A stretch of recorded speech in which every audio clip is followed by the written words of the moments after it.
A black woman in a power suit stands on a private airport tarmac, staring at her own luxury jet. The crew just physically blocked her from boarding, assuming she was an imposter. What happens next will cost them everything they thought was secure. This wasn't just about one flight. This was about respect, power, and a reckoning 15 years in the making. Before we dive into this shocking story, drop a comment and let us know where you're watching from. If you believe everyone deserves respect regardless of their race, smash that like button right now. And don't forget to subscribe and hit that notification bell because stories like this need to be heard. You won't believe what happens when this billionaire CEO decides enough is enough. Let's get into it. Diane Mitchell had built an empire from absolutely nothing.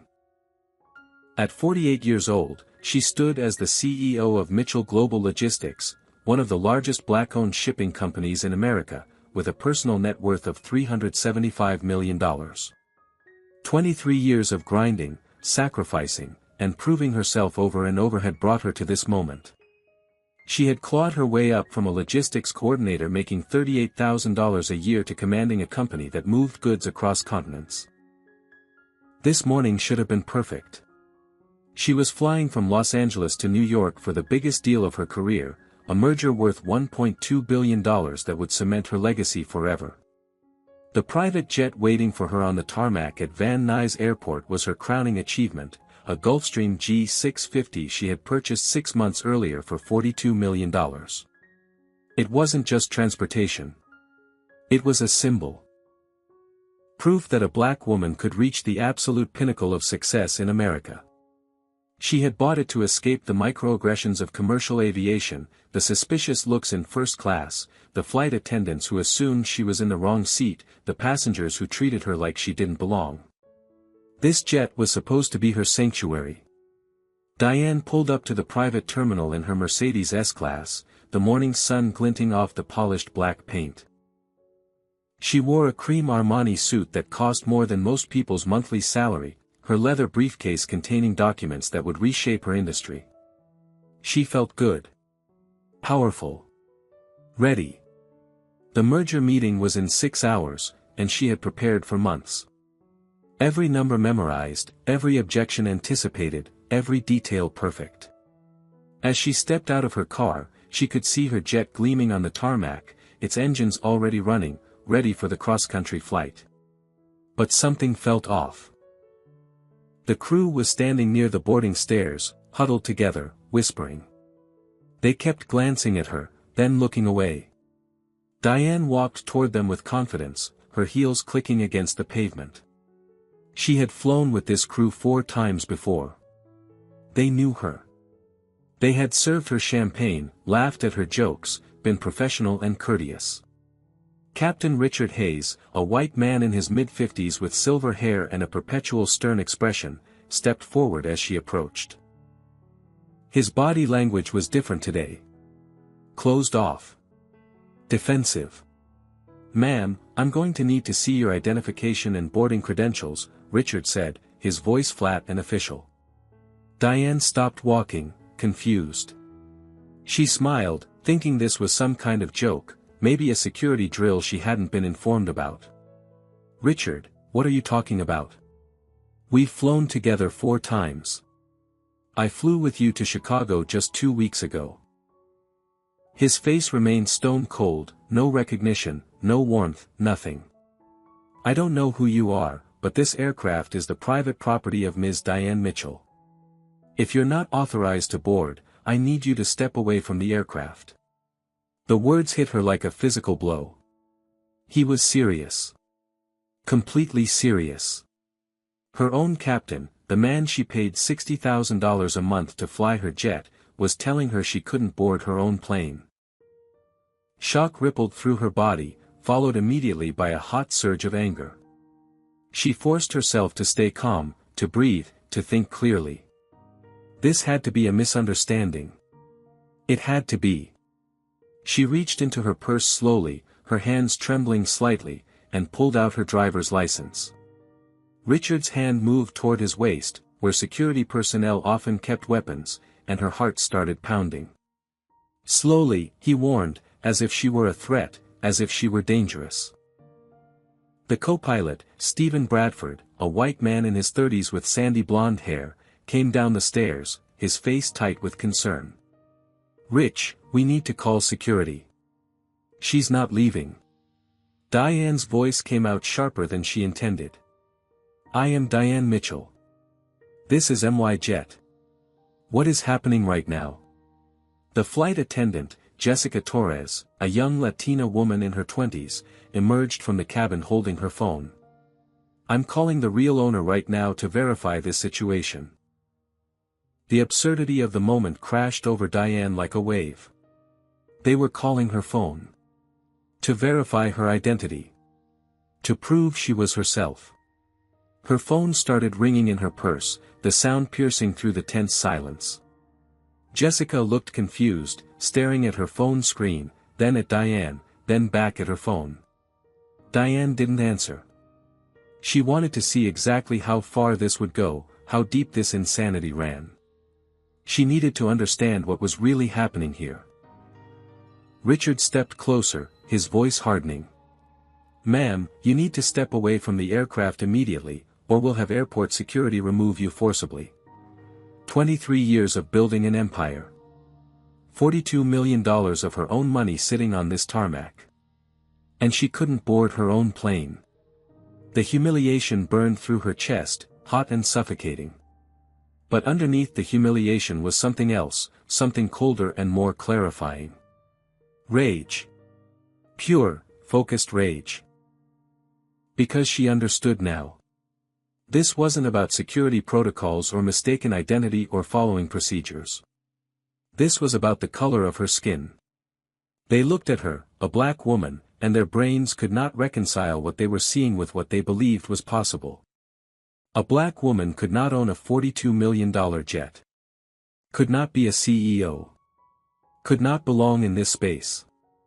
So they erased her. Denied her. Treated her like a criminal.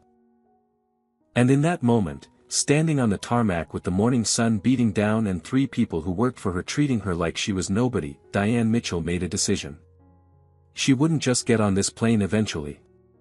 She wouldn't just prove them wrong and move on. She was going to make absolutely certain that everyone involved in this moment would remember this day for the rest of their lives. Airport security arrived within minutes, 2 white officers in their standard uniforms, radios crackling with static. Dennis Powell was older, probably in his 50s, with a thick mustache and tired eyes. Mike Garrett was younger, maybe early 30s, looking uncomfortable before he even understood the situation. Richard immediately took control of the narrative, his voice authoritative and certain. "Officers, this woman is attempting to board a private aircraft without proper authorization. She's refusing to leave the area." Dennis turned to Diane, his expression professionally neutral. "Ma'am, can I see some identification please?" Diane handed over her driver's license and her company identification badge without a word. Her hands were steady now, her mind sharp and clear. She was in control of herself even if she wasn't in control of this insane situation. Dennis examined both items carefully, then looked at Richard with a question in his eyes. "This says Diane Mitchell. That's the owner's name, correct?" Richard didn't miss a beat. She could have stolen those documents. The real Ms. Mitchell is a high-level corporate executive. Look at her. The implication hung in the air like poison. A black woman couldn't possibly be a high-level corporate executive. Couldn't possibly own this jet. The racism wasn't even subtle anymore. It was right there, naked and ugly, for everyone to see. Jessica jumped in, her voice rising with false confidence. "The owner would have notified us in advance if someone else was using the aircraft today. We have strict protocols. This doesn't follow any of them." Diane's voice cut through the noise like a blade. "Check the aircraft registration documents. Check the ownership papers. Call my corporate office. The number is on my business card." Mike Garrett shifted his weight, clearly uncomfortable with how this was unfolding. "Ma'am, maybe we should just verify everything to clear this up quickly." Richard interrupted him, stepping forward with authority. "I've been flying private jets for 28 years. I know when something isn't right. My instincts are telling me this situation is not legitimate." Stephen appeared with a tablet, holding it up like it was evidence in a court case. "This is the owner's profile from our crew briefing materials." The screen showed Diane's professional headshot from 2 years ago. Different hairstyle, shorter and straightened instead of the natural curls she wore now. Different glasses, rectangular frames instead of the current cat-eye style. But unmistakably her. Same face, same eyes, same strong jawline. Dennis compared the photo to Diane standing in front of him, looking back and forth several times. Before he could speak, Richard shook his head dismissively. "Hair's completely different. Could be anyone. These photos can be edited. Anyone can look like anyone with the right software." Diane felt the rage building but kept her voice level and cold. She pulled out her phone, opened her banking application, and held it up to show her account with Mitchell Global Logistics clearly visible. Richard barely glanced at it. Banking apps can be faked. Spoofed. There are scams like this all the time. She switched to her email, showing dozens of messages from her executive assistant confirming today's flight schedule, the New York meeting, every detail of her itinerary. Jessica peered at the screen and shrugged. Email addresses can be spoofed too.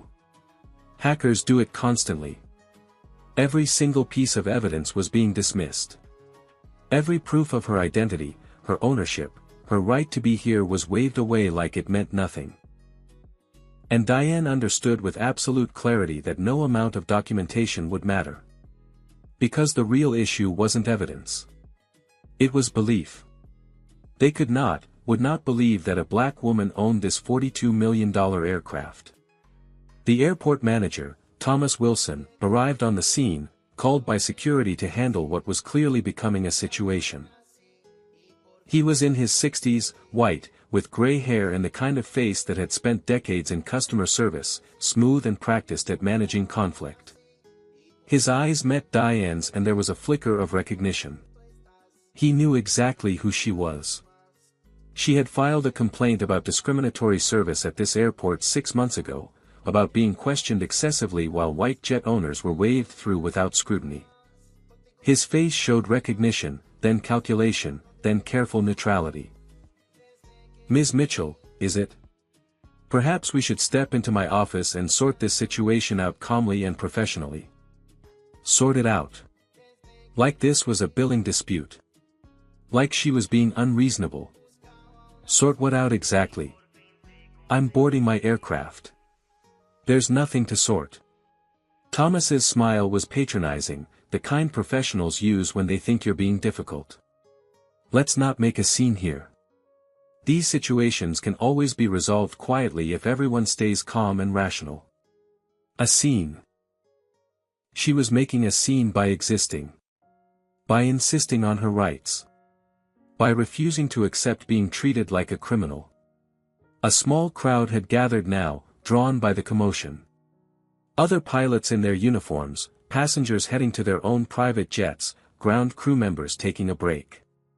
All of them watching a black woman being denied access to an aircraft while white men in uniforms stood around her like she was the problem. All of them seeing exactly what this was, even if no one would say it out loud. Diane's phone rang again. Her assistant Monica, wondering why the jet hadn't taken off yet, why Diane wasn't in the air already. Diane answered and put it on speaker, her voice carrying across the tarmac. "Monica, tell these people who I am." Monica's voice came through, confused and concerned. "Who? What's happening? The crew of my jet won't let me board. They don't believe I'm Diane Mitchell." There was a beat of stunned silence, then Monica's voice rose in disbelief and anger. "Are you kidding me? Put them on the phone right now." Monica spent 5 minutes explaining to Richard, providing company details, employee identification numbers, verification codes that only someone with internal access would know. She recited the aircraft's tail number, purchase date, insurance policy numbers. Every single detail that proved beyond any doubt that Diane Mitchell owned this jet, and Diane Mitchell was standing right there trying to board it. Richard listened to all of it with his arms crossed, his face skeptical and closed. When Monica finished, he said simply, "We need official documentation from the charter company confirming the flight." Diane's voice was pure ice. "There is no charter company. I own this aircraft outright. Personally. It's not leased. It's not chartered. It's mine." The words hung in the air, and she saw the disbelief ripple through the crowd. A black woman owns a $42 million jet outright. The concept was so foreign to their worldview that they literally could not process it. Thomas tried one more time, his voice taking on an edge of frustration. "Ms. Mitchell, in my office we can contact the FAA, verify the registration officially, and resolve this whole misunderstanding in 10 minutes. I'm not going anywhere except onto that aircraft." Dennis and Mike exchanged glances, both clearly uncomfortable with the idea of physically removing her but also unwilling to challenge Richard's authority or Thomas's management. No one wanted to be the person who escalated this further, but no one would stand up and say what needed to be said either. That this was wrong. That this was racist. That this needed to stop immediately. The standoff continued, the sun climbing higher in the sky, the minutes ticking away, and Diane's meeting in New York getting closer and closer. Diane pulled out her phone again and made a call. To her lawyer, James Chen, a partner at one of the most prestigious law firms in Los Angeles, a man who had represented her through acquisitions, mergers, and countless business deals over the past decade. She put the phone on speaker so everyone could hear. "James, I'm being denied access to my own aircraft by my own crew at Van Nuys Airport." James's voice came through immediately, shifting into sharp legal mode without hesitation. "Put the captain on the phone right now." Richard took the phone reluctantly, his jaw tight, clearly annoyed at this development. James didn't waste time with pleasantries. "This aircraft, registration number November 847 Delta Mike, was purchased by Mitchell Global Holdings LLC on March 15 of this year for $42 million. Diane Mitchell is the sole owner of that LLC and therefore the sole owner of that aircraft. The purchase was financed through Wells Fargo Private Bank, and the insurance policy is held through Global Aerospace Underwriting. I can provide you with policy number, underwriter contact information, and bank verification. Would you like me to do that?" Richard's voice was skeptical. "How do I know you're really her lawyer and not part of some elaborate scam?" James didn't hesitate. "Google my firm, Chen and Associates. Call our main reception line. Ask for James Chen. I'll wait right here on this call while you verify my identity." Jessica quickly pulled out her phone and did exactly that, typing frantically, her face growing more uncertain as she confirmed that yes, this law firm existed, yes, James Chen was a partner there, yes, this was all verifiable and real. James continued, his voice getting harder. "Every second you delay MS. Mitchell from boarding her own aircraft constitutes unlawful detention, interference with private property rights, and possibly false imprisonment depending on how this escalates. Do you understand the legal liability you're creating for yourself and this airport?" Thomas Wilson stepped forward, his professional mask cracking slightly, frustration bleeding through. "Now let's not throw around inflammatory legal terminology here. We're all trying to handle this reasonably." James's laugh was sharp and humorless. "I'm an attorney. Legal terminology is literally my profession. And what you're currently witnessing and participating in is discrimination based on race. That's not inflammatory. That's factual." The word discrimination landed like a bomb. Dennis and Mike both stiffened, their body language changing immediately. This wasn't just a property dispute anymore. This was potentially a federal civil rights violation. This could become official complaints, investigations, lawsuits that would follow them for years. Richard's face flushed red. I am following standard security protocols that apply to every passenger equally. James shot back immediately. Your protocol is racial profiling. Ms. Mitchell has flown with you 4 times previously without any issues. She has provided multiple forms of identification. She has provided verification from her office. She has demonstrated specific knowledge of the aircraft that only the owner would possess. And you're still refusing her access. We both know why. And will be filing formal complaints with the FAA, the airport authority, and potentially pursuing criminal charges depending on how you proceed from here. Thomas went pale, the color draining from his face as the reality of the legal exposure sank in. Criminal charges? That seems excessive for a simple misunderstanding. False imprisonment isn't a misunderstanding. It's a felony, James replied calmly. Diane took the phone back, her voice steady and controlled. James, please send every document proving my ownership of this aircraft to Thomas Wilson's email address immediately. Within 3 minutes, Thomas's phone started pinging repeatedly with incoming emails. Purchase agreement with full financial details. Aircraft registration documents from the FAA. Insurance certificates. Tax records showing the aircraft as a business asset. Photographs from the delivery ceremony 6 months ago, showing Diane standing beside the jet with the Gulfstream representatives, all of them smiling, champagne glasses raised in celebration.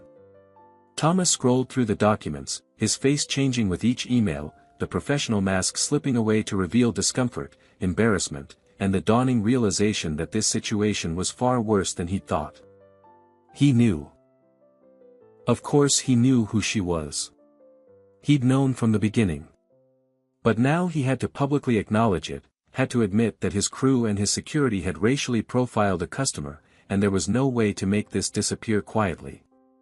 Captain Hayes, it appears there has been a significant misunderstanding here. Richard's voice was stubborn, defensive. I'm still not satisfied. Documents can be forged. This could still be an elaborate fraud. Diane had reached her absolute limit. Her voice cut through the air like a whip. You want more proof? Fine. Stephen, what's the Wi-Fi password on this aircraft? Stephen blinked, caught off guard by the direct question. What does that have to do with anything? Answer the question. What's the Wi-Fi password that you use on every single flight? He hesitated, then answered reluctantly. Mitchell Sierra 72. And what's engraved on the interior cockpit door handle, the one you touch every time you enter the flight deck? Richard's face tightened. How would you possibly know that detail? Because I chose it personally when I had the aircraft customized. It says rise higher. That was my mother's favorite phrase before she died of cancer 3 years ago. It's the only engraving in the entire aircraft. Jessica's face went pale. She'd been inside the cockpit. She'd seen that engraving dozens of times and never thought about it. Diane kept going, her voice gaining power. In the main cabin on the left side, there's a framed photograph. It's the only personal photograph in the entire aircraft. It shows a woman holding a young girl. That's my mother Dorothy holding me when I was 7 years old at our apartment in Watts. The coffee maker is a Miele built-in system that cost $18,000 because I refused to drink substandard coffee at 40,000 feet. The bedroom has Egyptian cotton sheets, 400 thread count, white with navy blue trim, and they're replaced every 6 weeks whether they need it or not. Every detail was specific, personal, intimate. Details that no one could know unless they owned the aircraft, unless they had specified every customization, unless they lived in this space. The crowd had grown larger now, and the silence was complete. Everyone understood what they were witnessing. Thomas tried one more time, his voice weak. Captain Hayes, I really think we need to allow Ms. Mitchell to board. Richard's face was red, his voice rising with defensive anger. She could have been a flight attendant on a previous charter flight and learned these details. She could have been cleaning crew. She could have been anyone with access. The accusation was crystal clear now, spoken out loud for everyone to hear. She was too black to be the owner, so she must have been the help. Must have been service staff. Must have been someone whose place was to serve, not to own. Diane's voice could have cut through steel. A flight attendant. You think I'm a flight attendant who somehow memorized personal details about the owner's dead mother? I'm saying there are explanations. You're saying that a black woman couldn't possibly own this jet, so you're inventing increasingly absurd explanations to avoid accepting reality. She turned to Thomas, done with this entire charade. I want a new crew. Immediately. I want these 3 people off my aircraft and I never want to see them again. Thomas stammered, trying to find some middle ground that didn't exist. Ms. Mitchell, these are contracted employees with legal agreements. We can't simply terminate their employment without proper procedures and documentation. They work for me. I contracted them through your service. And I'm firing them. All 3. Right now. Richard actually laughed, a short bark of disbelief. You can't fire us. We have contracts with specific termination clauses. You can't just decide you don't like us. Diane's smile was cold and sharp as a blade. Read Section 7, Clause 3 of your employment agreement. Either party may terminate the contract immediately for cause.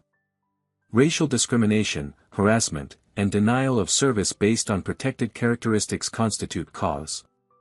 You're done. James's voice came through the phone speaker, still listening to everything. And I'll be delighted to detail that cause in extensive legal filings if any of you want to challenge this termination. The laughter died in Richard's throat. Jessica's voice cracked with panic. Wait, please. I was just following Captain Hayes's lead. I didn't personally make any decisions. This isn't fair. You called security on the owner of this aircraft. You participated fully in this discrimination. You're finished.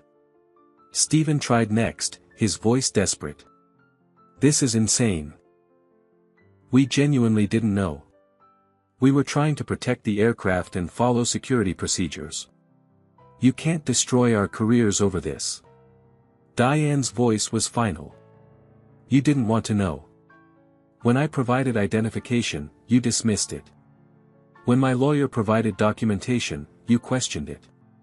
When I demonstrated personal knowledge only the owner could have, you invented explanations. You didn't want to believe a black woman could own this jet, so you refused to see the evidence right in front of your faces. And yes, I absolutely can and will destroy your careers over this. Because if I don't, you'll do this to the next black woman. And the one after that. And the one after that. This ends now. As Diane waited for the replacement crew to arrive, she sat in her Mercedes with the air conditioning running, trying to calm the rage and hurt coursing through her body. She thought about how she had gotten here, to this moment, to this jet, to this level of success that people literally could not believe was real. 23 years ago, she had been a logistics coordinator at a mid-sized shipping company, making $38,000 a year, sitting in a cubicle under fluorescent lights that gave her headaches. She had noticed inefficiencies in their routing systems, waste in their processes, opportunities to save hundreds of thousands of dollars and improve delivery times. She had written detailed proposals, created presentations, spent her own time developing solutions. Her supervisors, all white men who had been there for decades, had ignored every single suggestion. Dismissed her ideas without consideration. Talked over her in meetings. Made jokes about her ambition. So she had started her own company with $12,000 she had saved over 2 years, living with 3 roommates, eating ramen, walking to work to save bus fare. The first year, Mitchell Global Logistics brought in $72,000 in revenue. After expenses, she had made less than she would have working at McDonald's. She had almost quit 100 times. The banks had refused her loans, telling her she didn't have sufficient collateral or business experience, even though white men with less experience and worse business plans walked out with funding. Suppliers had demanded payment up front because they didn't trust her to pay her invoices, while giving net 60 terms to white-owned companies. Clients had questioned her competence constantly, asked to speak to her supervisor when she was the owner, assumed she was the secretary or assistant. Every single day had been a battle to be seen as legitimate, as capable, as worthy of basic professional respect. Her mother Dorothy had worked as a house cleaner her entire adult life, cleaning the homes of wealthy white families in Beverly Hills and Brentwood. She had never made more than $22,000 in her best year. She had cleaned toilets and scrubbed floors and been invisible to the people whose homes she maintained. And she had told Diane, over and over, every time Diane came home crying from another day of being dismissed and diminished, "Baby, they will always underestimate you because of your skin color. Always. You can use that. Let them underestimate you. Then prove them so completely wrong that they can't ever recover from it. Make them remember your name." Diane had built Mitchell Global by being smarter, faster, more reliable, and more innovative than every single competitor. By working 18-hour days for years. By sacrificing relationships and social life and sleep. By betting everything on herself when no one else would. By year 5, the company hit $3 million in revenue. By year 10, $47 million. By year 15, $230 million. She employed 460 people now, and 70% of them were women or minorities because she knew exactly what it felt like to be overlooked and she refused to perpetuate that system. When she was 35, she had bought her first luxury car, a BMW 7 Series she had dreamed about since she was a teenager washing cars at a dealership to make extra money. The car salesman had tried to redirect her to the used car lot, assumed she was looking for financing on a 3-year-old model, couldn't comprehend that she wanted to pay cash for a brand new vehicle. She had bought 2 BMWs that day, one for herself and one for her mother, just to watch his face change. At 42, she had purchased her first home in Bel Air for $6.3 million. The neighbors had complained to the Homeowners Association within a week, claiming she was renting it out for parties, that there was too much traffic, that the character of the neighborhood was changing. She had been living there quietly with her daughter Simone, no parties, no noise, no problems except that she was black in a predominantly white neighborhood. Every achievement had been questioned. Every success had been attributed to luck, or affirmative action, or some kind of fraud. Never to her intelligence, her work ethic, her business acumen, her sheer relentless determination. When she bought the Gulfstream G650 6 months ago, she had thought it would be different. Private aviation was supposed to be the ultimate level of service, of respect, of personalized attention to detail. No more commercial flights where passengers clutched their bags when she sat down next to them. No more first-class cabins where flight attendants assumed she was in the wrong section and needed directions to economy. Her own jet meant her own crew, her own terms, her own space where she would finally be treated with the respect her success had earned. Except she had made one critical mistake. She had trusted the charter service company to vet and hire the crew professionally. She had never met Richard Hayes in person before hiring him. All the interviews had been conducted via video call. Now she understood. He had accepted the job thinking the owner was white, or thinking she was a figurehead, a diversity hire, someone's trophy wife maybe. When she had shown up, undeniably black and undeniably in charge, his worldview couldn't accept it. His brain literally could not process a black woman as the owner of a $42 million aircraft. So he had rewritten reality to fit his prejudices. She thought about Simone, her daughter, 23 years old and graduating from Harvard Business School in 2 months. Simone would inherit this company, this wealth, this legacy that Diane had built from nothing. And Simone would face the same doubts, the same dismissals, the same barely concealed hatred, unless Diane fought back so hard right now that the next generation of racist crew members thought twice. Her phone buzzed with a text from Monica. Replacement crew is 20 minutes out. And Diane, this is all over social media. Someone in the crowd filmed everything. Diane's stomach dropped. She opened Twitter and saw it immediately. The video had been posted 40 minutes ago and already had 50,000 views. She watched herself on the tarmac, watched Richard blocking her from the stairs, watched the security guards arrive, watched the whole humiliating scene play out from a stranger's perspective. The caption read, "Black CEO denied boarding her own private jet by racist crew." The comments were flooding in, thousands of them, support and outrage, and of course the inevitable racists claiming she must be lying, must be scamming, couldn't possibly own a jet. The video was spreading exponentially. 100,000 views. 200,000. CNN had picked it up. NBC. TMZ. Every major news outlet was running with it. Her phone started ringing constantly. Investors wanting to know if it was true. Board members concerned about publicity. Friends checking if she was okay. Everyone wanting a piece of this story, this moment, this public humiliation. She texted Monica back. "Release a statement. Short and clear. Yes, it happened exactly as shown. And there will be consequences." Within minutes, the statement was out, and the media frenzy intensified. Thomas Wilson approached her car, sweating despite the air-conditioned terminal, his face pale and strained. "Ms. Mitchell, perhaps we could discuss some form of compensation for this unfortunate delay. The airport would like to make this right. Make it right. With money. Like this was about a delayed flight or lost luggage. Compensation. You want to pay me to forget that your employees racially profiled me?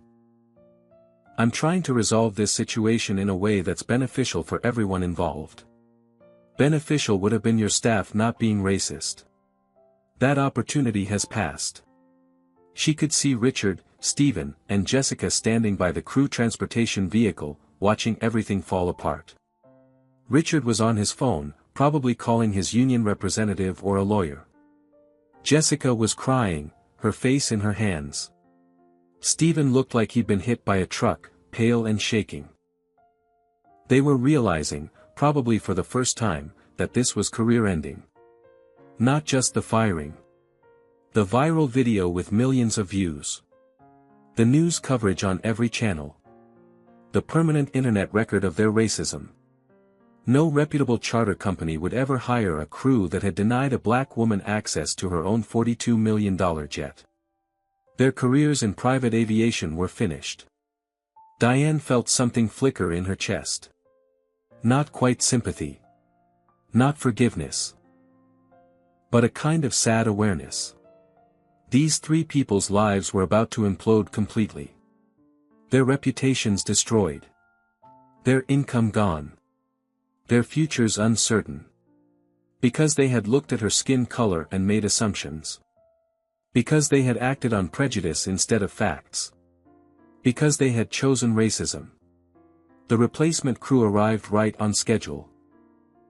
Captain Angela Freeman was a black woman in her 40s, tall and professional in her uniform, with natural hair and an air of quiet competence.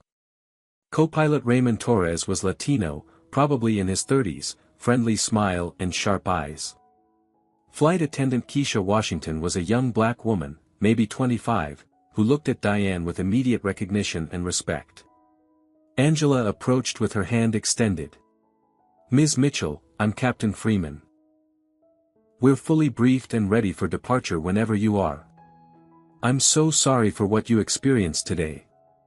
It was completely unacceptable." The difference was immediate and stark. Recognition. Respect. Professionalism. No questions about her identity.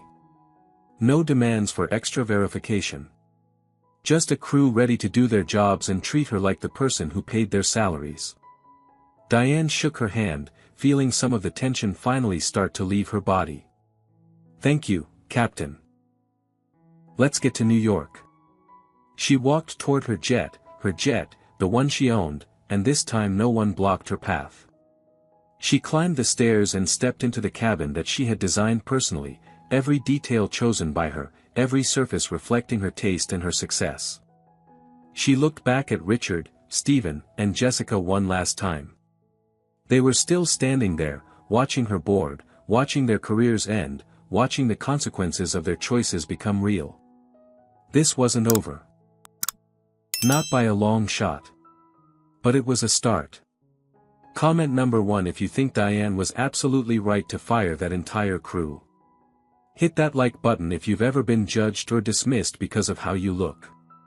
And subscribe because you need to see how this story continues when Diane faces down the people who wanted to stop this merger.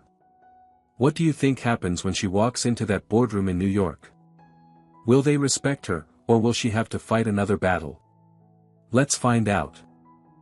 The jet lifted off smoothly, Los Angeles falling away beneath them as they climbed to cruising altitude.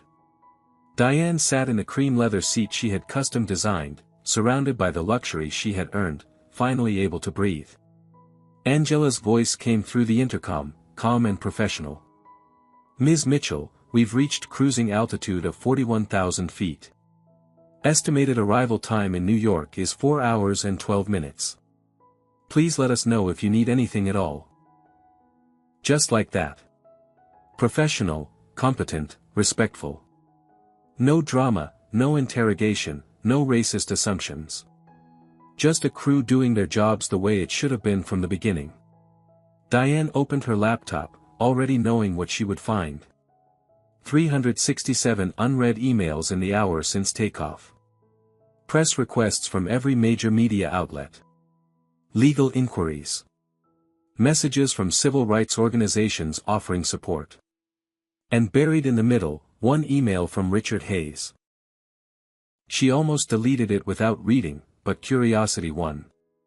The subject line read, "Misunderstanding." The email was long, defensive, every sentence dripping with self-justification. He had been following established security protocols that apply equally to all passengers. He was not a racist person and had flown with diverse clients many times without incident. He had been genuinely concerned about aircraft security and acting in good faith to protect valuable property. There was not one word of actual apology. Not one acknowledgement of what he had actually done to her. Not one moment of genuine reflection or remorse. The email ended with a line that made her blood boil. "I hope we can resolve this matter without unnecessary legal action. I have a family to support and a mortgage to pay." He had a family. As if she didn't. As if her dignity and rights were less important than his financial comfort. As if she should just accept being humiliated because taking action might inconvenience him. Diane forwarded the email to James with a single line of commentary. Evidence of complete lack of remorse and understanding. Use this however you need to. Her phone rang. Monica calling from Los Angeles. The merger meeting. Hamilton and Cross Industries called. They want to postpone given the circumstances, give you time to deal with the media situation. Diane's answer was immediate and firm. Absolutely not. I will be at that meeting exactly as scheduled. Tell them I'm on my way right now. Diane, the entire world is watching this story. Every news channel is covering it. Maybe you should take a day to let things calm down, prepare a proper response. Monica, listen to me carefully. If I postpone this meeting, if I hide, if I let this incident derail my business, then everyone watching will think this broke me. They'll think racism won. I'm closing this deal today, on schedule, exactly as planned. I need them to see that I'm unstoppable. The truth was deeper than that, though. She needed this deal now more than ever. Not for the money. Not even for the business success, though that mattered. She needed it for the statement it would make. A black woman gets denied boarding her own jet, humiliated, racially profiled, and 4 hours later she shows up and closes a $1.2 billion merger anyway. Unbreakable. Undeterred. Unfazed by racism because she's faced it her entire life and succeeded anyway. That was the message the world needed to see. Keisha brought her a coffee, prepared exactly how Diane liked it without having to ask because it was in the crew briefing notes. "Ms. Mitchell, I just wanted to say what happened to you today was completely wrong and unacceptable. I'm honored to be part of your crew today." Diane looked at her, really looked at her, seeing a young black woman trying to build a career in an industry that probably gave her hell every single day. "How long have you been in aviation?" 6 years. Started as a commercial flight attendant, worked my way into private aviation 2 years ago. It's not easy. A lot of assumptions get made about black women in this industry. Like what kind of assumptions? Diane asked, though she already knew the answer. Like we're not capable of being pilots or owners. Like we're only qualified to serve drinks and clean cabins. Passengers have asked me to get the real flight attendant. I've been mistaken for cleaning crew at airports. I've had my qualifications questioned by people who wouldn't know how to open an emergency exit. It's constant. They talked for 20 minutes, Keisha sharing her experiences, the microaggressions and blatant discrimination she faced regularly. Passengers who clutched their valuables when she walked by. Clients who complained she wasn't professional enough when she wore her natural hair. Being paid less than white colleagues with the same experience. Having to work twice as hard to get half the recognition. Diane realized this wasn't just her story. This happened everywhere, constantly, to black women at every level trying to exist in spaces that weren't designed for them. She was just one of the very few with enough resources and platform to fight back publicly. Her phone buzzed. A text from an unknown number. "You ruined my career over nothing. I hope you're happy. Richard." She stared at the message, genuinely amazed by the audacity. He had ruined his own career by being racist. By choosing prejudice over evidence. By humiliating her on a tarmac in front of witnesses and cameras. And somehow in his mind, she was the villain for holding him accountable. She blocked the number without responding. Another text came through immediately, different number. "Please, Ms. Mitchell. I have student loans I can barely afford. I can't lose this job. It wasn't my idea, I was just following orders. Stephen." The classic defense. Just following orders. The excuse used by people enabling evil since the beginning of time. Block. A third message. "I'm so incredibly sorry. I didn't understand what I was doing. Please, I'm begging you, give me another chance. I'll do anything to make this right. Jessica." Of the three, Jessica seemed genuinely remorseful. Her apology felt real, not transactional. But Diane didn't respond. Not yet. She needed time to think about what accountability and growth actually looked like, whether people who participated in racism deserved second chances just because they eventually felt bad about it. She looked out the window at the clouds stretching endlessly below, the sky infinite above. This jet was supposed to be her sanctuary, her escape, her reward for decades of struggle. Instead, it had become another battleground, another space where she had to fight for basic recognition of her humanity. But maybe that was the reality of being black in America. There was no sanctuary. There was no space safe from racism and assumption and diminishment. There was only the constant, exhausting fight to exist, to thrive, to be seen as fully human and worthy of respect. Angela's voice came through the intercom again. "Ms. Mitchell, we'll be beginning our descent into New York in approximately 30 minutes. Current weather is clear, temperature is 62 degrees. Diane closed her laptop and began to prepare mentally. The merger meeting was with Hamilton and Cross Industries, an old-money white corporation run by Bradford Hamilton III, a man whose great-grandfather had started the company in 1897. Bradford was 67 years old, fourth-generation wealth, the kind of man who had never struggled for anything in his entire life. He had been skeptical of the merger from the very beginning, using coded language about cultural fit and compatibility and traditional business practices. Translation: he was uncomfortable working with a black woman, especially one whose company was worth more than his and growing 3 times faster. He acted like he was doing her a favor by even considering the merger, when the reality was his stagnant legacy company desperately needed her innovation and market share. Today she was walking into that boardroom with viral video evidence of the racism she faced splashed across every news channel in America. She could use it, play the sympathy card, make him uncomfortable enough to give her better terms. Or she could do what she had always done. Be so undeniably excellent, so thoroughly prepared, so completely professional that he had no choice but to respect her. Show him that racism couldn't break her, couldn't slow her down, couldn't stop her from being the most competent person in any room she entered. The plane touched down smoothly at Teterboro Airport in New Jersey. A black car was waiting on the tarmac, her New York assistant Derek standing beside it with his tablet and his perfectly organized briefing materials. Derek was white, gay, fiercely loyal, and had been with her for 8 years. He had faced his own discrimination in corporate America and understood what it meant to fight for space in systems designed to exclude you. "Boss, are you okay? You're all over every news channel. This is insane." "I'm perfect. Let's go close this deal." In the car, Derek briefed her on everything that had happened while she was in the air. Bradford Hamilton had called personally, expressing concern about the incident.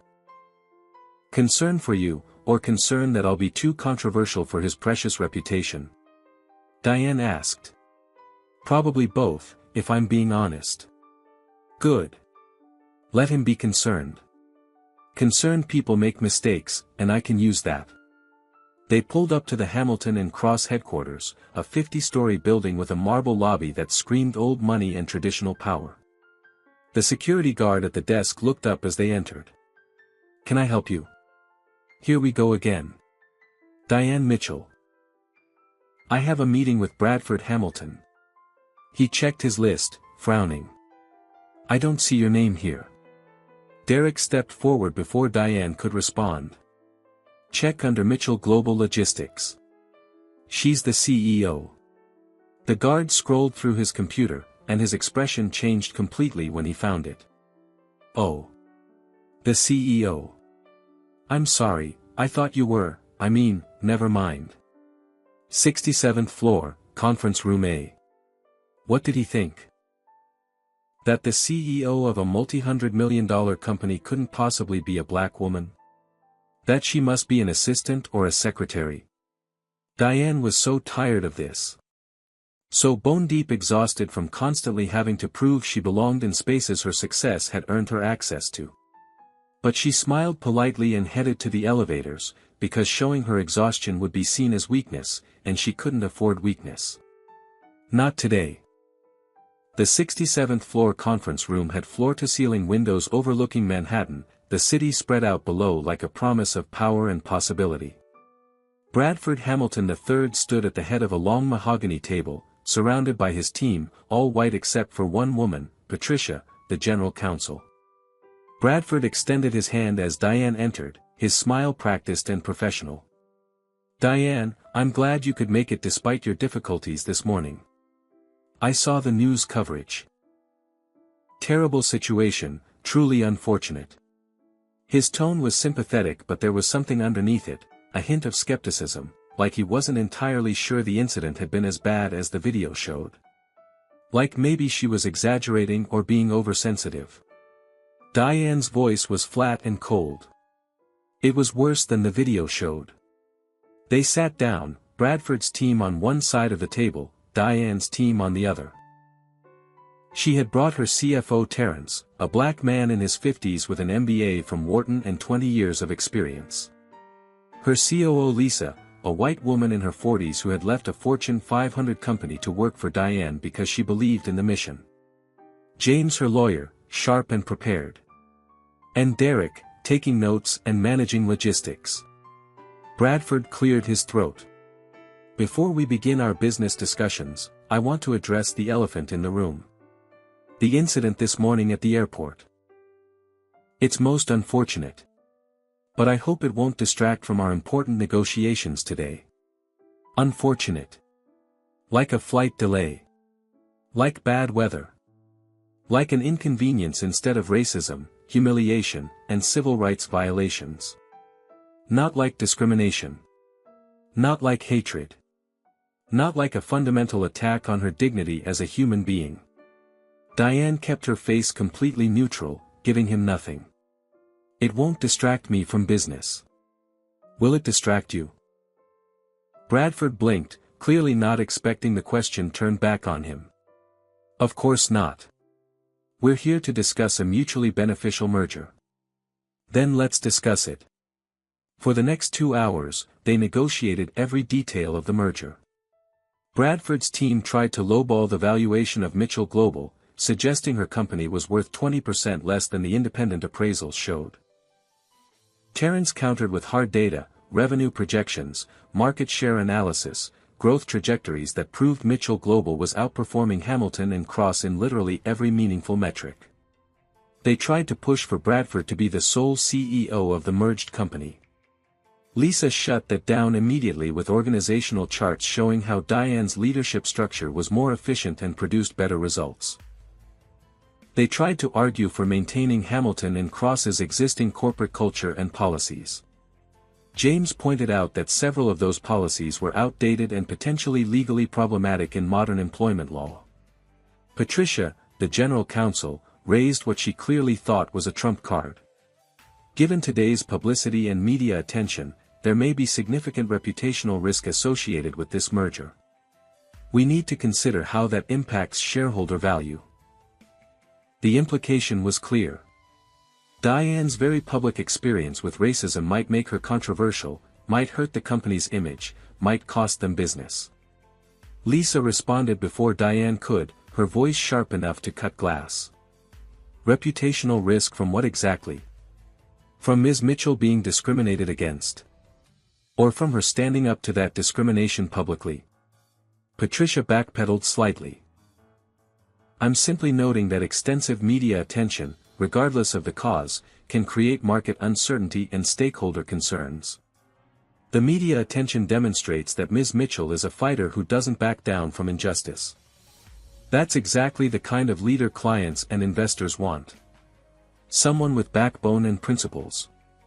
Bradford tried a different approach, leaning back in his expensive leather chair. Diane, your company is excellent, truly impressive what you've built. But it's also very specific in its demographic makeup, if you understand my meaning. Diane's voice was ice. Specific how? Well, your workforce is primarily minority employees. Our client base is more traditional, more conservative in some respects. We need to ensure cultural compatibility and smooth integration. The room went completely silent. Terrence leaned forward, his voice dangerously quiet. Are you saying you're concerned about having too many black and brown employees in the merged company? Bradford's face flushed slightly.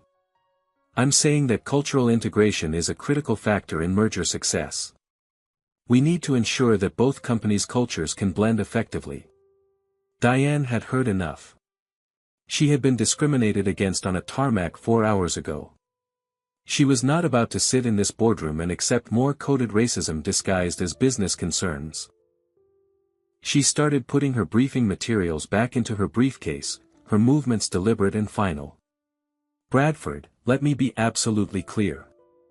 My company's demographic makeup is diverse, highly qualified, and consistently high-performing. If that diversity is incompatible with your corporate culture, then we don't have a deal. It's that simple. Bradford's face went pale as he realized she was serious, that she was actually preparing to walk out. Wait, please. That's not what I meant at all. Then what exactly did you mean? Use specific words. He stammered, his polished executive facade cracking under pressure. His team looked uncomfortable, shifting in their seats, avoiding eye contact. Patricia jumped in to save him, her voice carefully diplomatic. I think what Bradford is trying to express is that change management and cultural integration are important factors in any merger. We want to ensure a smooth transition process that benefits all employees from both organizations. Better phrasing. More diplomatic. Still condescending, still implying that Diane's diverse workforce was somehow a problem to be managed rather than an asset to be valued. But at least it was a step back from overt racism. Diane sat back down slowly, making it clear this was a conditional decision. Here's what's going to happen. We merge as equals. Your employees and my employees receive the same respect, the same opportunities, the same treatment. Or we walk away right now and you can watch your company continue its slow decline into irrelevance. We would technically be the majority shareholders in the merged entity by 8%. 8%. Hardly a mandate for control. And given that my growth rate is triple yours, in 2 years I would surpass your valuation entirely even without this merger. You need this deal significantly more than I need it. It was absolutely true and everyone in the room knew it. Hamilton and Cross was a legacy company coasting on reputation and old client relationships. They hadn't innovated in a decade. Their profit margins were shrinking. Their market share was eroding. Mitchell Global was dynamic, expanding aggressively, winning contracts from competitors, growing exponentially year over year. Bradford needed this merger to save his family's legacy company. Diane wanted it, but she could walk away and be fine. What are your terms? Bradford asked finally, his voice resigned. Diane laid them out clearly and firmly. Equal representation on the merged company's board of directors, with seats guaranteed for executives from both companies. Diversity requirements in hiring and promotion practices, with regular audits to ensure compliance. Mandatory anti-discrimination and unconscious bias training for all employees at every level. An independent HR reporting structure so employees could report problems without fear of retaliation from management. Bradford's team objected to each point, trying to water them down, trying to make them optional, trying to find loopholes. Diane didn't budge a single inch. She had spent the morning being racially profiled by her own employees. She was not going to walk into a merger where her people would face the same assumptions, the same discrimination, the same treatment. James backed her up with legal framework, citing employment law, discrimination statutes, corporate governance best practices. These terms are non-negotiable. And frankly, they represent basic corporate governance standards for 2025. Any company not meeting these minimum requirements is exposing itself to massive legal liability. The negotiation stretched into the evening, the sun setting over Manhattan, the city lights beginning to glow. Bradford pushed back, conceded, pushed back again. His lawyers tried to find compromises. Diane held firm on the core principles while allowing minor flexibility on implementation timelines and specific metrics. Finally, after 6 hours of intense back and forth, they reached an agreement. Not everything Diane wanted. The diversity requirements were aspirational goals, instead of hard requirements, which she hated but accepted as the price of getting the deal done. But it was progress. Real, meaningful progress. They shook hands across the table, the merger officially agreed to pending final legal documentation. $1.2 billion. The biggest deal of her career. The culmination of 23 years of building and fighting and proving herself. Bradford smiled, trying to smooth over the tension of the day. I look forward to working together, Diane. Despite today's unfortunate complications. There it was again. Complications. Not racism. Not discrimination. Not a fundamental attack on her humanity. Just complications, like scheduling conflicts or budget overruns. Diane smiled tightly, her teeth showing but her eyes cold. The only complication was people assuming I didn't belong in spaces my success has earned me. That won't be a problem going forward with you and your team, will it, Bradford? Of course not. We're all professionals here. She gathered her materials and left the building, victorious but absolutely exhausted. In the car heading back to the airport, Derek asked quietly, "Did you get what you wanted?" Diane thought about the question. "I got the deal. Whether it's what I wanted, whether it will actually change anything, we'll see. We'll have to watch them closely to make sure they honor the spirit of the agreement and not just the letter. Her phone rang. Monica, her voice tight with stress. Diane, Richard Hayes is giving interviews to the media. He's on Fox News right now saying you overreacted, that he was just doing his job following security protocols, that you're playing the race card to destroy an innocent man's career. Of course he was. The narrative was already shifting, exactly as she had known it would. From racist crew denies black CEO access to her own jet, to difficult angry black woman ruins innocent white man's career. She had seen this story play out 1,000 times.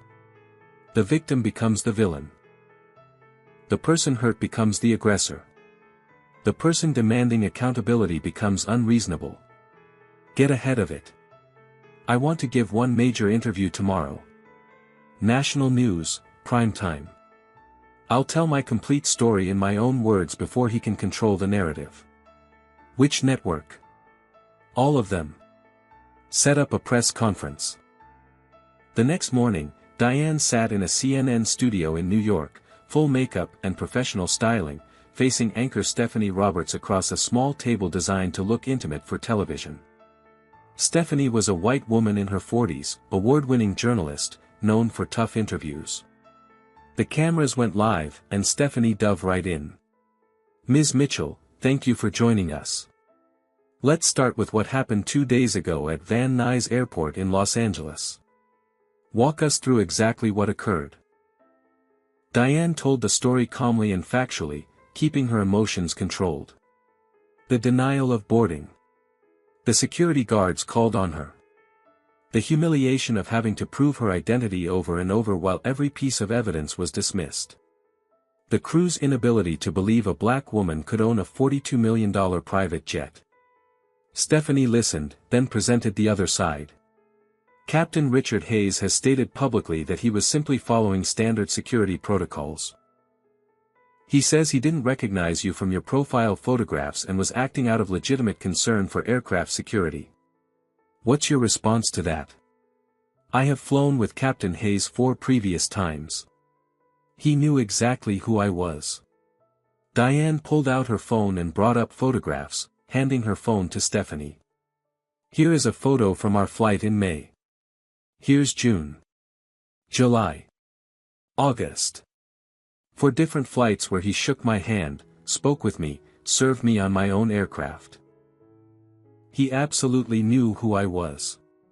The photographs were damning, showing Richard and Diane together on the tarmac, him smiling in his captain's uniform, her standing beside her jet. The evidence was incontrovertible. Stephanie pivoted to the angle Diane had been expecting. Some people are saying that firing the entire crew was too harsh a response. That everyone makes mistakes. That you've essentially destroyed 3 people's careers over one incident. Captain Hayes has been in aviation for 28 years. He has a family to support. What do you say to people who think the punishment doesn't fit the crime? Diane's patience, already worn thin, finally snapped. And what about my career? My reputation? Do you know how many deals I've almost lost because people assumed I was unqualified based solely on my race? How many times I've had to prove myself when white male CEOs never have to? How many times I've been dismissed, diminished, questioned, doubted? Stephanie looked uncomfortable. I'm not suggesting that your experience isn't valid. You're suggesting I should have been more understanding. That I should have let it go. That I should have prioritized Richard Hayes's comfort and career over my own dignity. Would you ask that question if I were a white man? Silence. The kind of silence that speaks louder than words. Let me tell you what would have happened if I had let this go. Richard would have kept his job. He would have kept profiling and discriminating. And the next black woman who tried to board a private jet, the one without my resources or platform or ability to fight back, she would have faced the exact same treatment. Except she wouldn't have been able to do anything about it. She would have just had to accept it. So you're saying this is about more than just your personal experience? It was never about just me. This is about a system that tells people like Richard Hayes that black women cannot own jets, cannot run companies, cannot exist in spaces of wealth and power. And when we do exist in those spaces, we must be imposters or criminals or mistakes. I refuse to accept that. And yes, there were consequences for that refusal. The interview continued for 30 minutes, Diane articulating clearly and powerfully everything she had experienced, everything she felt, everything she knew to be true about racism in America. The full interview went viral within hours. Clips were everywhere on social media. Black CEO destroys interviewer defending racist pilot. Diane Mitchell refuses to back down. This is what fighting back looks like. Public opinion, which had been mixed, shifted dramatically. Civil rights organizations offered their full support. Other black business owners started sharing their own stories of discrimination, creating a wave of testimony about the constant battles they fought.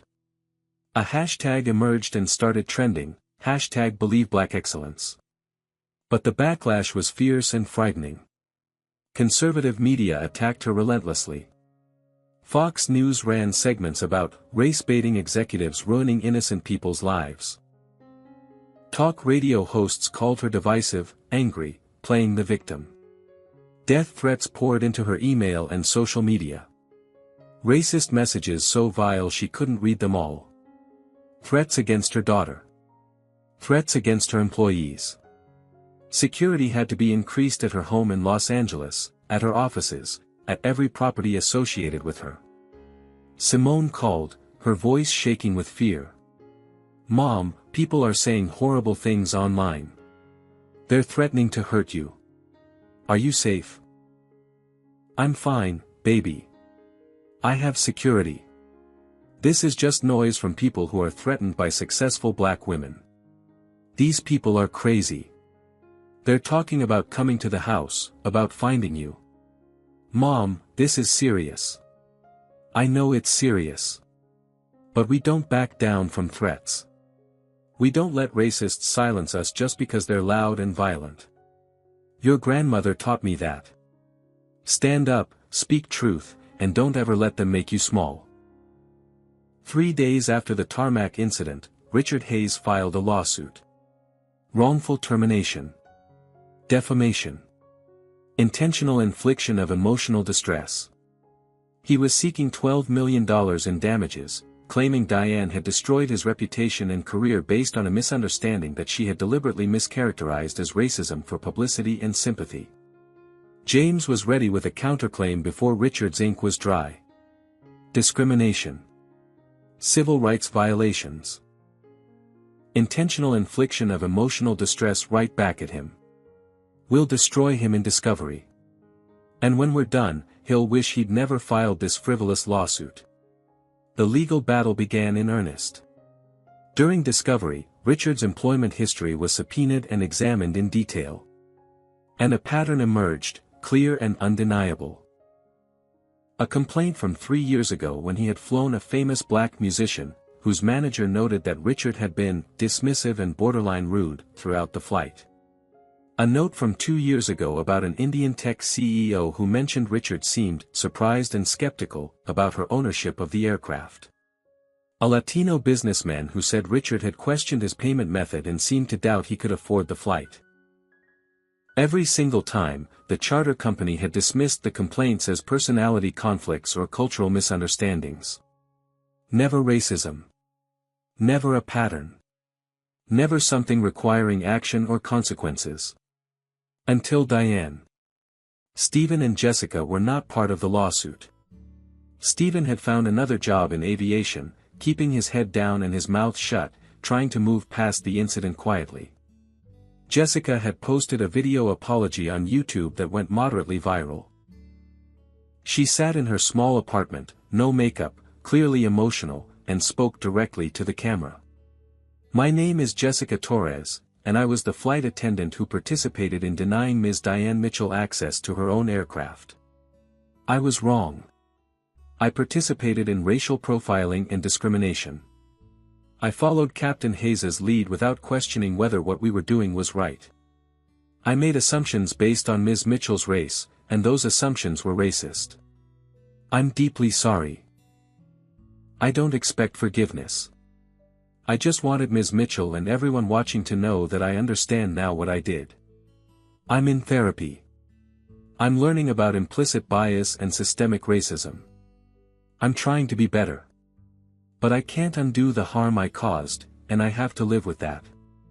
The video was genuine, raw, clearly coming from real remorse and growth. Diane watched it 3 times, trying to decide what she felt about it. After the 3rd viewing, she called Jessica's number.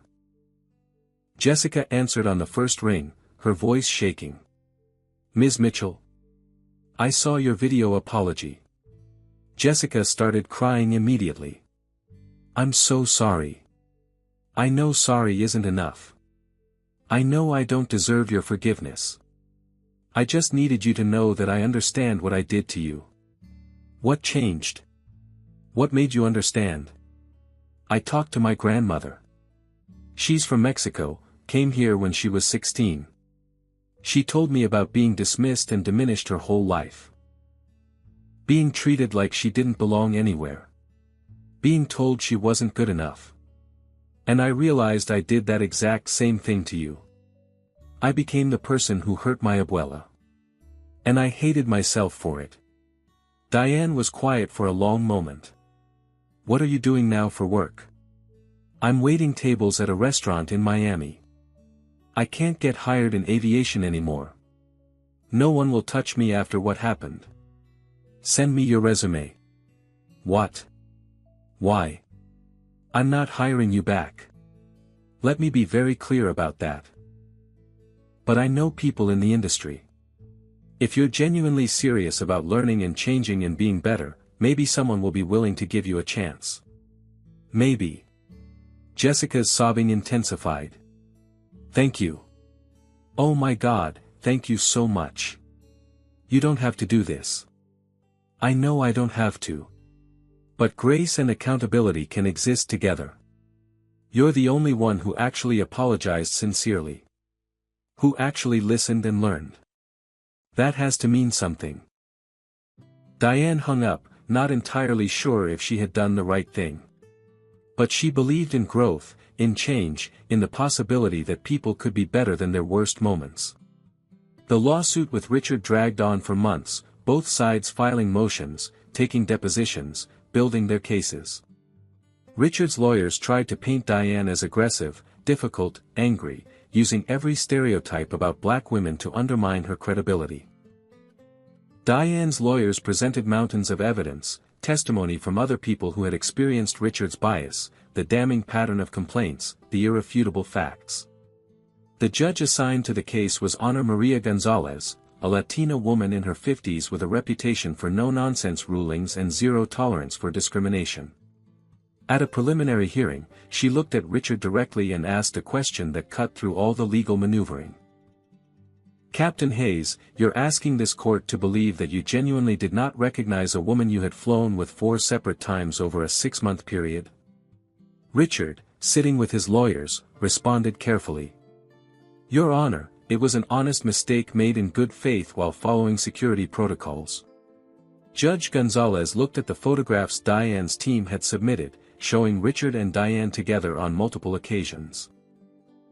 An honest mistake that, according to the evidence presented, only seems to occur with passengers and owners of color. That's quite a pattern of honest mistakes, wouldn't you say? The lawsuit began to fall apart. Richard's lawyers started pushing for settlement, realizing they were going to lose badly at trial and possibly expose Richard to additional liability. 2 weeks before the scheduled trial date, Richard dropped the lawsuit entirely, releasing a statement that he was moving forward with his life and career. No apology.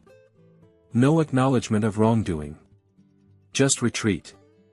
But Diane had won. Not just the legal battle, but the larger war.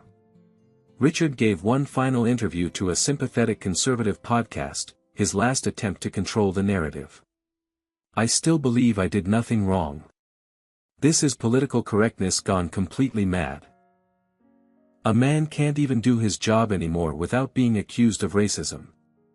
My life has been destroyed because I followed security procedures. Diane didn't respond to the interview. She didn't need to. The world had seen who he was. The evidence had spoken for itself. Justice, imperfect as it was, had been served.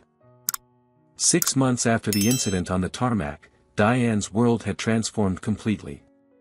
The merger between Mitchell Global and Hamilton and Cross was officially complete, creating a combined entity valued at $3.8 billion. Diane served as co-chair of the new company, though everyone understood she was the de facto leader. Bradford Hamilton III had retired early, citing a desire to spend more time with family, which was corporate speak for being forced out by the board after his handling of the merger integration proved disastrous. Diane implemented her diversity and inclusion programs across the entire merged organization, and the resistance was immediate and fierce. Hiring initiatives that prioritized qualified candidates from underrepresented groups. Mentorship programs pairing senior executives with junior employees of color. Mandatory unconscious bias training that actually challenged people to examine their assumptions instead of just checking a box. Some employees embraced the changes enthusiastically.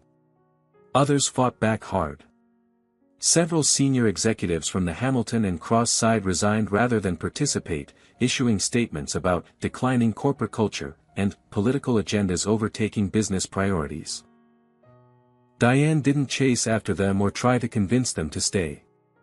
If you can't work effectively in a diverse environment, if you can't treat all employees with equal respect regardless of their race or background, then you're not valuable to this company. Leave. And they did leave, taking their outdated attitudes and discriminatory practices with them. The company didn't just survive their departures.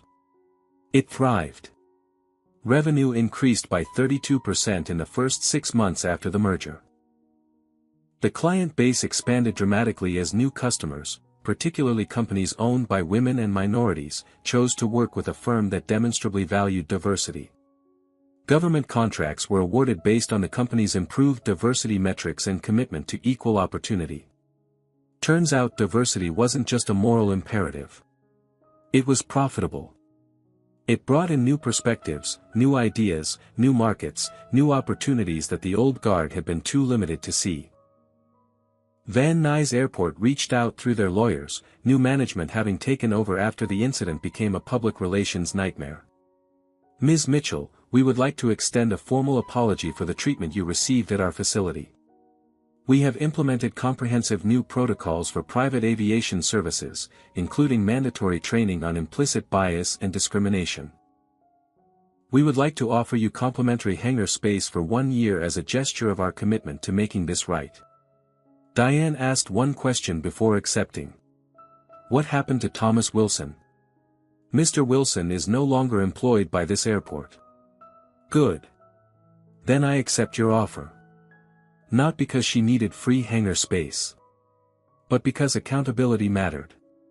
Because consequences for enabling racism mattered. Richard Hayes was working as a flight instructor at a small regional airport in Arizona now, according to the Industry Gossip Network. His career in high-end private aviation was finished, his reputation destroyed, his earning potential reduced to a fraction of what it had been. Diane didn't celebrate his downfall. But she didn't mourn it either. He had made choices.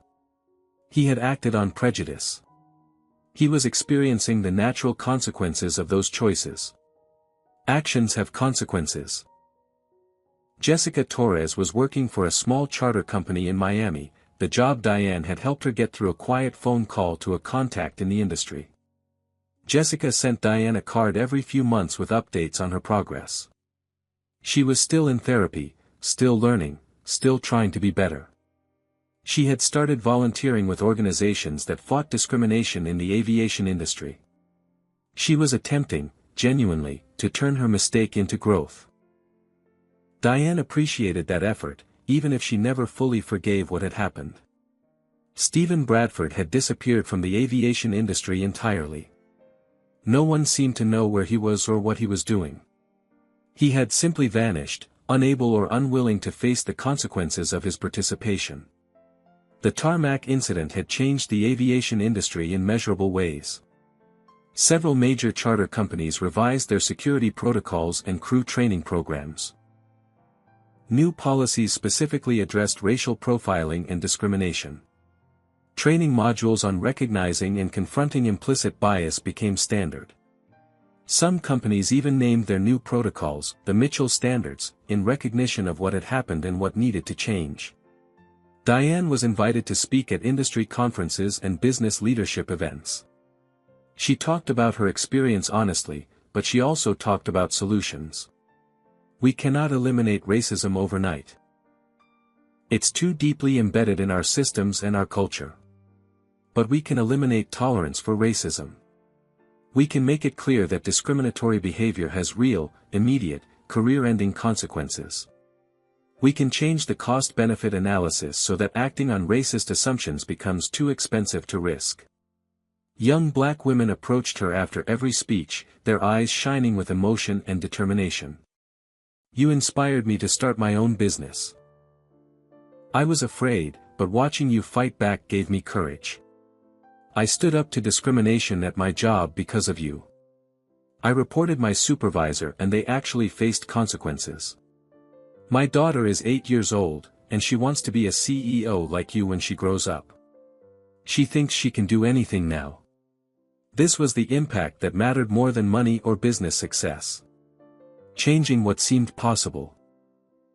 Showing young black girls that they could take up space, demand respect, build empires, and fight back when people tried to diminish them. Her daughter Simone graduated from Harvard Business School in May, at the top of her class, with job offers from Goldman Sachs, McKinsey, and Google. Every prestigious company wanted her, seeing her mother's strength reflected in her. But Simone made a different choice. Mom, I want to work for Mitchell Global. I want to build what you built, but bigger and better. Diane's heart swelled with pride and fear in equal measure. You know what you'll face. You've seen what I go through. It might be even worse for you because you're young and people will assume you only got opportunities because of me. I know. But I also know I don't face it alone. You showed me that. You showed me how to fight, how to stand up, how to win. Simone officially joined Mitchell Global as a junior executive, and within 3 months she was being promoted based on merit and performance. At Simone's Harvard graduation ceremony, a woman approached Diane while she was waiting for Simone to receive her diploma. Ms. Mitchell. I'm Captain Angela Freeman. I was your pilot the day of the incident, when I flew you to New York. They hugged like old friends, though they had only met briefly. Angela, how are you? How's your career going? I'm flying for Delta now, commercial aviation, major routes. The publicity from that day, the attention it brought to black women in aviation, I got recruited. Multiple airlines wanted to show they valued diversity. Your fight opened doors for me. You deserved those opportunities. You're an excellent pilot. I'm glad my pain created something positive for you. It meant everything. Thank you for fighting. Thank you for not staying quiet. Diane realized in that moment that her suffering, as terrible as it had been, had created ripples of change and opportunity for other people. That didn't make the pain worth it, didn't justify what had happened.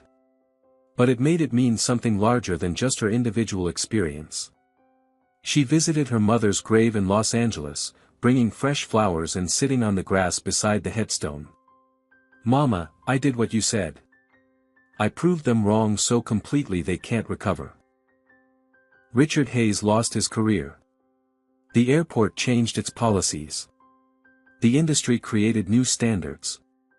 And I closed the biggest deal of my life 4 hours after they tried to break me. She told Dorothy everything, knowing her mother couldn't hear but needing to say it anyway. About the jet, the denial, the fight, the victory, the changes. I wish you were here to see it. To see Simone graduate from Harvard. To see everything we built. But Dorothy was there, in every lesson she had taught, in every bit of strength she had instilled, in every refusal to accept less than full humanity. Diane bought a second private jet, even bigger and more luxurious than the first. A Gulfstream G700, the newest model, $65 million of pure excellence. And she made a deliberate choice about the crew. She hired an all-black team. Captain, co-pilot, flight attendants, all black excellence. Not because white crews couldn't be trusted, though she understood why some people would make that assumption after what she'd experienced. But because black professionals deserve to be centered, to be visible, to take up space in luxury aviation. The first flight on the new jet was with Simone, just the two of them flying to Martha's Vineyard for a mother-daughter weekend. "Where are we going, Mom?" Simone asked as they settled into the leather seats. "Wherever we want, baby. That's the entire point. Freedom. Choice. Space that belongs to us."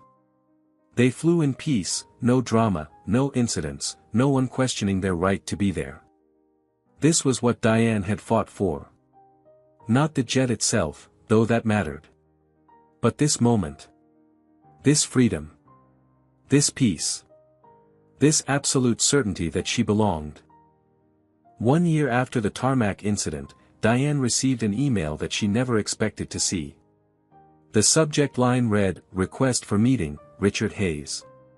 She stared at it for a full minute before opening it, her finger hovering over the delete button, curiosity battling with anger. The email was brief and surprisingly humble.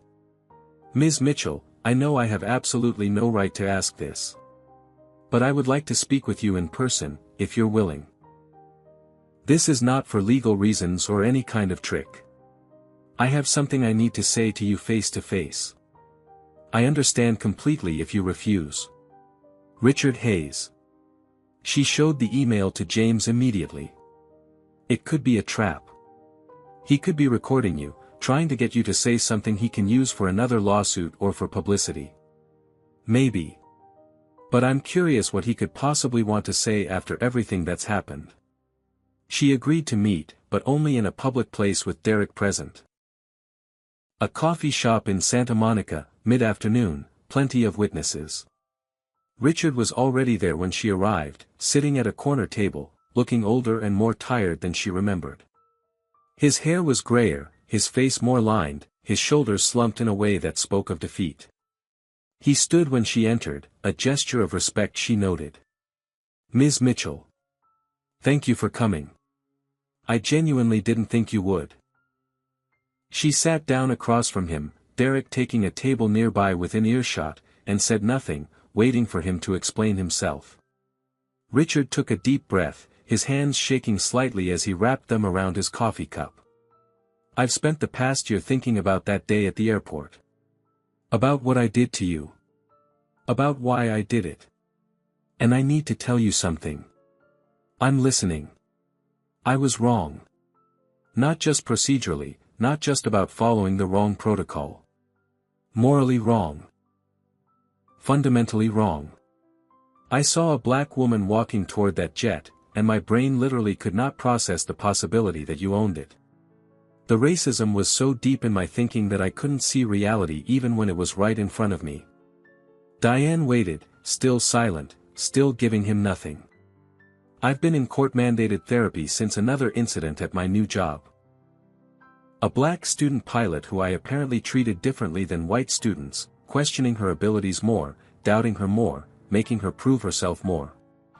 I didn't even realize I was doing it until her father filed a complaint. The therapy was supposed to be just to check a box, but I actually stayed with it. I've been learning about implicit bias, about systemic racism, about all the assumptions I've carried my entire life without examining them. Why are you telling me this, Richard? Because you deserve an apology. A real one. Not the defensive, self-justifying garbage I said during the lawsuit and the media interviews. I'm sorry. I'm deeply, truly sorry for humiliating you. For denying your humanity. For causing you pain and trauma. For making you fight for something that should have been automatic. For every single thing I did that day." The words hung in the air between them, and Diane studied his face carefully, looking for insincerity or manipulation. All she found was regret, genuine and deep. What do you want from me, Richard? Nothing. I don't expect forgiveness. I don't deserve it. I just needed you to know that you were right about everything. About me, about what I did, about why I did it. This is entirely selfish on my part. I couldn't move forward without saying this to your face. You're right that it's selfish. I didn't need you to tell me I was right. I already knew that. I know. I'm sorry. I couldn't live with myself without at least trying to apologize properly. They sat in silence for a moment, the coffee shop noise filling the space between them. Diane chose her next words carefully. You destroyed your own career, Richard. You understand that, right? I didn't do it. You did, through your own choices and actions. I know. I know that now. It took me a long time to accept it, but I know. And even now, even with therapy and apologies and claimed understanding, you still don't fully comprehend what you took from me that day. Richard looked at her, waiting. Tell me. Please. You took my joy. I bought that jet because it represented everything I had overcome in my life. Freedom. Success. Safety from the constant discrimination I face everywhere else. It was supposed to be my sanctuary. And you turned it into another battleground, another place where I had to prove I deserved to exist, another space where my humanity was questioned. That joy, that feeling of sanctuary, you destroyed it. And your apology, sincere as it might be, doesn't give that back to me. Richard's eyes filled with tears. I'm so sorry. I can't imagine what that feels like, to have worked so hard and still have to fight for basic respect everywhere you go. You can't imagine it because you've never had to live it. You've existed your entire life in spaces where you were automatically assumed to belong. You have no reference point for what I experience. I know. And I'm sorry for that too, for my ignorance, for my privilege, for everything. Diane stood up, preparing to leave. This conversation concluded. Richard stood as well, looking like he wanted to say more but didn't know what. She started toward the door, then stopped and turned back to face him. Richard, if you really want to make amends, don't do it with me. I don't need anything from you. Do it with the next person. The next black woman you encounter in a space you don't expect her. The next person of color who challenges your assumptions.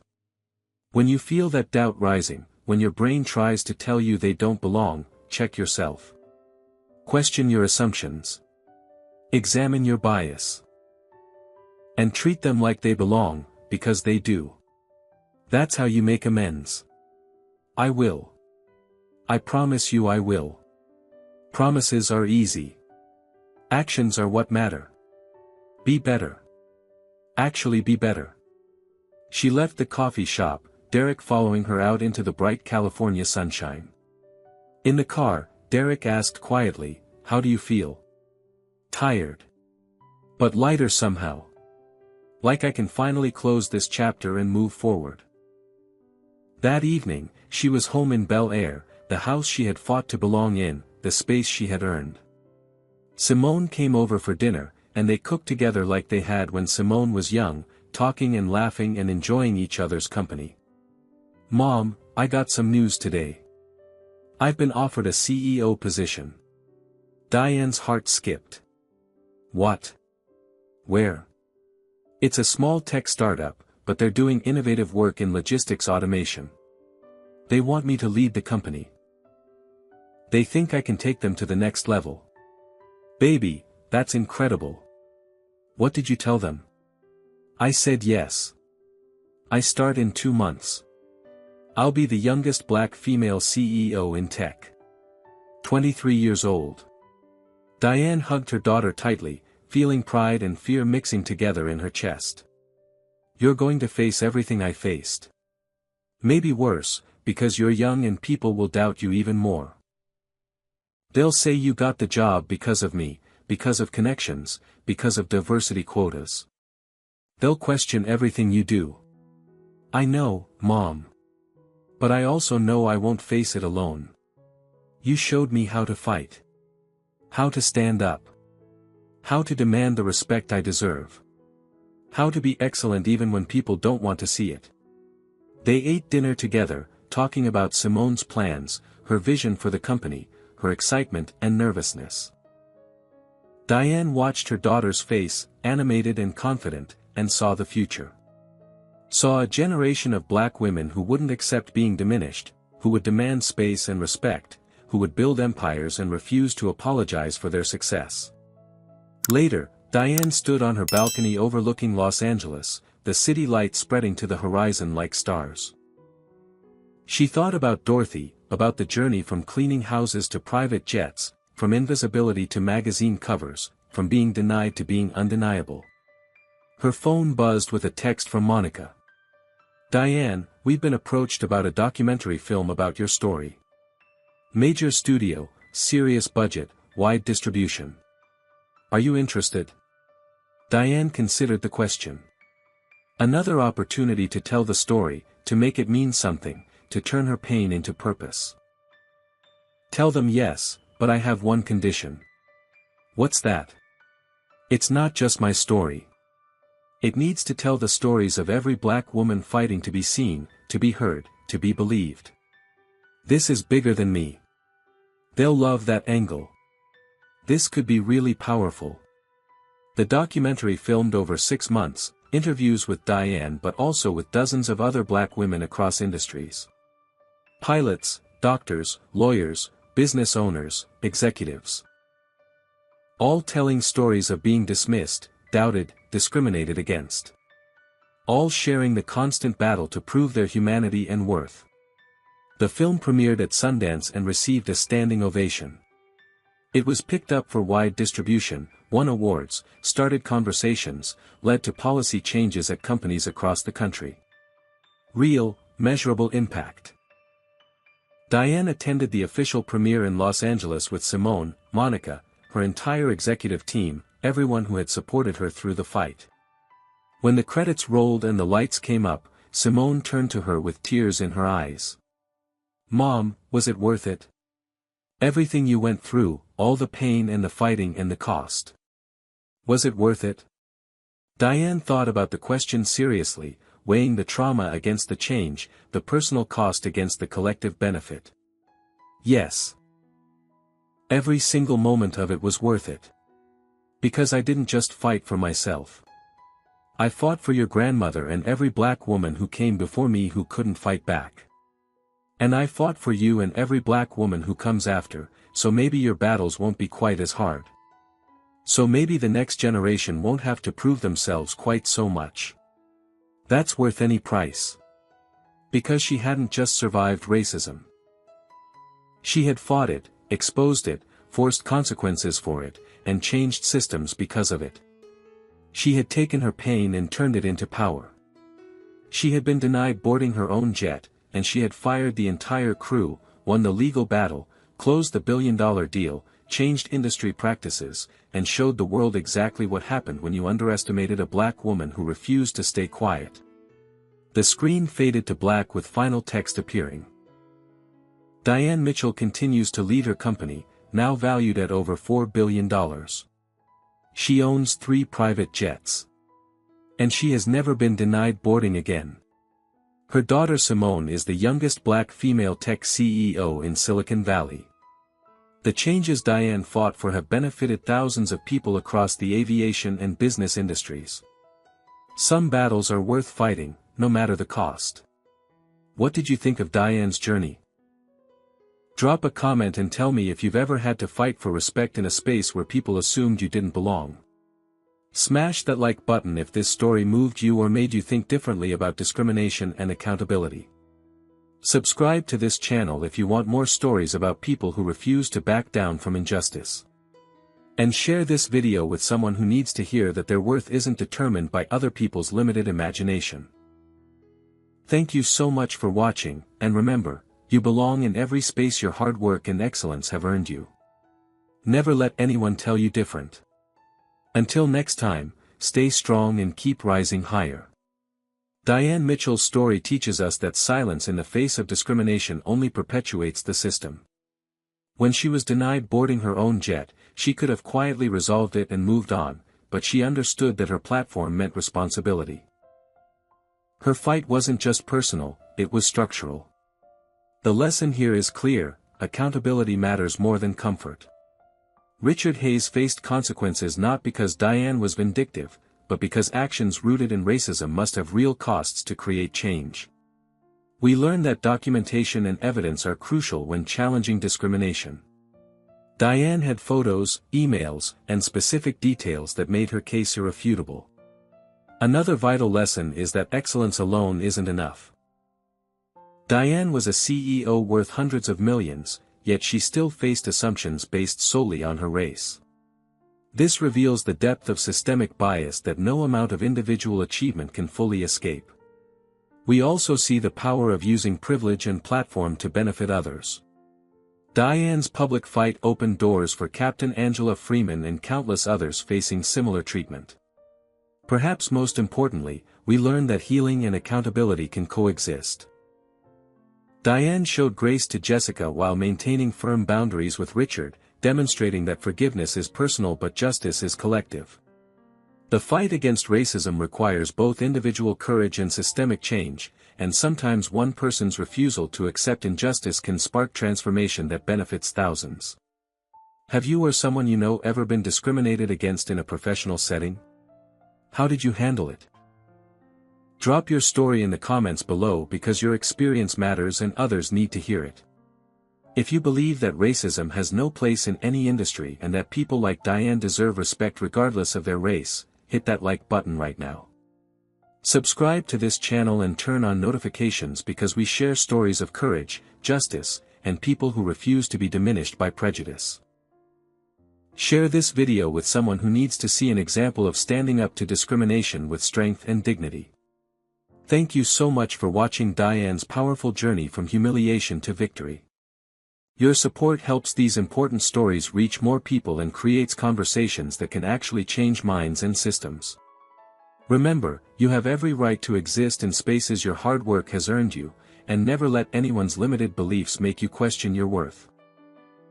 Stay strong, keep fighting for justice, and we'll see you in the next story. Until then, rise higher.